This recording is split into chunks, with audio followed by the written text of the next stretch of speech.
I've always been amazed at how people, including me at one point in my life, would get up in the morning, 7 o'clock earlier, get myself together, get on a train, go to a job, work all day, get off at night, come home exhausted, sometime overtime, fall asleep, get up again the next morning and do it again for years and years and years of our life. And then when we talk about doing it for yourself, well, I don't know. People will give that time and that energy and hard work to somebody else.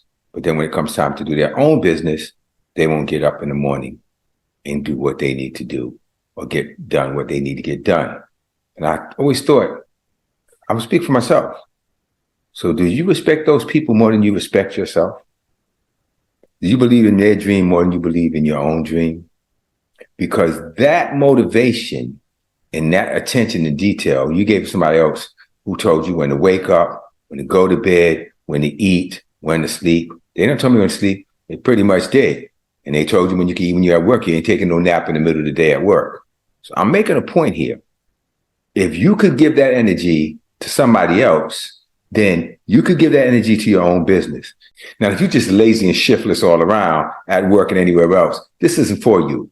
But this is for you hard work and committed to what you do people, you excellent people. The same thing you're giving them, you can give to your own business, or you can have your own success for yourself. So give it a thought. If you're driven and you're motivated and you're focused to win on your job, then bring that same motivation and focus to your own dream, your own business. You ready? Let's grow.